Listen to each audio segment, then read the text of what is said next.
Bonjour à tous, bienvenue dans cette nouvelle vidéo. Donc aujourd'hui, sujet un petit peu original puisque on va parler d'arbitrage. On a eu une situation assez drôle lors de cet Open de février que je vais vous présenter entre deux équipes qui jouaient la qualification pour les quarts de finale. Et donc on a beaucoup débattu entre nous et avec des arbitres pour choisir la décision à prendre sur cette donne. Et je pense que ça devrait vous intéresser parce que c'est une situation qui me paraît assez unique.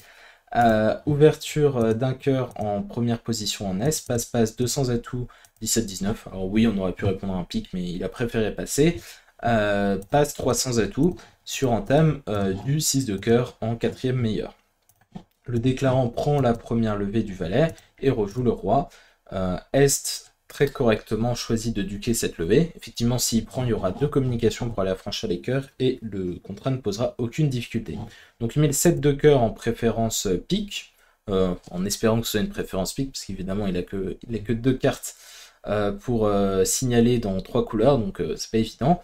Il met petit du mort, et là West a un problème de défausse, donc il a défaussé un carreau au premier tour, mais là il doit en faire une deuxième défausse, et c'est compliqué. Alors le 7 de cœur laisse penser que le partenaire a un petit quelque chose à pique, mais il sait pas quoi exactement, même si ça pourrait juste vouloir dire qu'il a rien à trèfle. Bon, c'est pas une situation claire, et il décide de jouer voilà, sur les places vacantes. Il sait qu'il y a deux piques et deux trèfles au mort, donc il est probable que le déclarant ait 4 piques et 4 trèfles, et que la couleur courte qu'il ait dans la main, c'est les carreaux.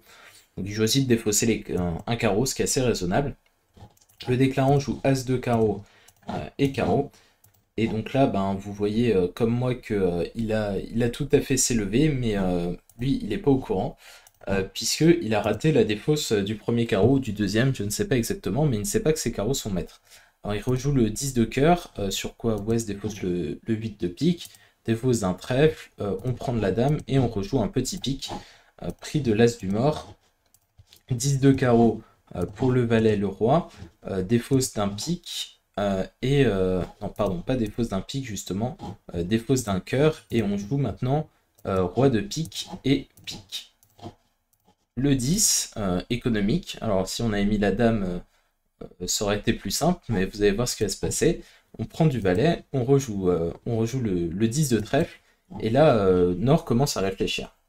Parce que ben, il sait pas que son 6 de carreau est maître, et puis il se dit ben, quelles sont mes chances de gagner ce coup. Alors il sait qu'il y a As dame de cœur et dame de pique en As, donc il a nécessairement une pièce en plus à côté, et il commence à se dire que son coup est désespéré. Et puis là, S se dit ben tiens, je vais l'aider. Moi, je pense que si le déclarant réfléchit, c'est parce que il a As dame et qu'il hésite à faire l'impasse.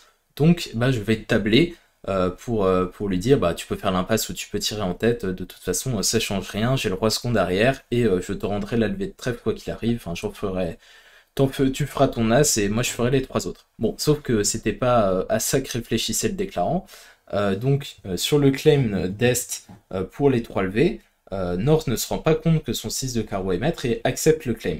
Et donc le contrat est, le résultat de la table est 300 atouts moins 1, et Sud appelle l'arbitre et dit ah bah oui, mais mon partenaire il avait un caromètre et ça se trouve il l'aurait joué par dépit. Et donc on discute avec Nord et Nord nous dit bah effectivement j'étais en pleine réflexion et j'étais en train de me demander quelles étaient mes chances concrètes, et il est tout à fait possible que j'arrive à la conclusion que ma seule chance raisonnable est que j'ai oublié qu'il y avait un carreau en jeu. Enfin que mon carreau était maître et que j'avais donc 9 levées avec cet as et ce carreau.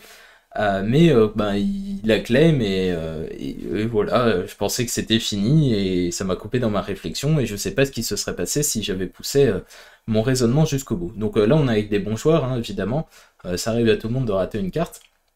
Et donc là on nous soumet ça à l'arbitrage, on nous dit bah, Nord-Sud veut récupérer son coup à 300 atouts égal et Est-Ouest veut garder son coup évidemment à 300 atouts moins 1.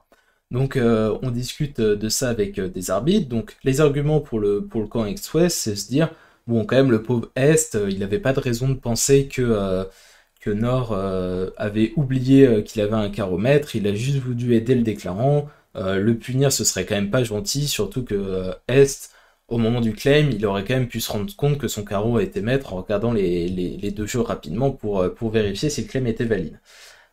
L'argument de la paire nord-sud, de l'autre côté, c'est évidemment bah ouais, j'ai fait une bêtise, je savais pas que mon carreau était maître, mais ça se trouve, s'il n'y avait pas eu de claim, bah, je serais arrivé à la conclusion que faire mon carreau serait la seule possibilité raisonnable, sachant qu'il y a forcément au moins un honneur trèfle derrière, ainsi que en termes de distribution, bah, on sait qu'il lui reste de cartes à trèfle, puisqu'il il a défaussé un pic, et il peut pas avoir 5 piques et 5 cœurs, donc voilà, c'est la seule solution raisonnable. Alors, on a appelé différents arbitres, et puis la manière dont l'a vu un de nos arbitres, donc Édouard Boivin pour ne pas le citer, c'est que bah, les deux camps ont commis une erreur.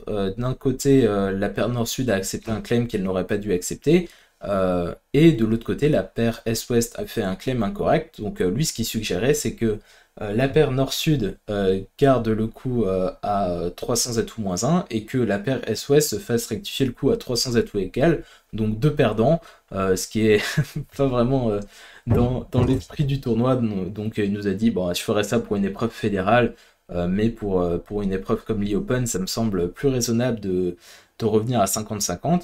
On a d'autres arbitres qui nous ont dit peut-être que quand même Est est moins fautif que Nord, et peut-être qu'il faudrait plutôt maintenir le coup à 300 à tout moins 1.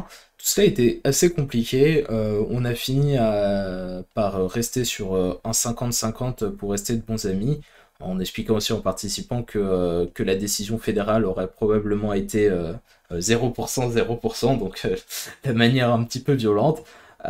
Et voilà, ça s'est bien terminé.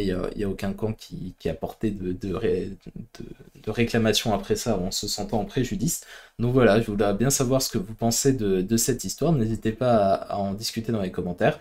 Il y a d'autres vidéos qui arrivent prochainement sur la chaîne. Et puis vous pouvez également regarder ce soir les deux derniers segments de la finale de l'E-Open. On a l'équipe de Botton qui joue contre l'équipe Sputnik, donc deux équipes de très haut niveau qui s'affrontent.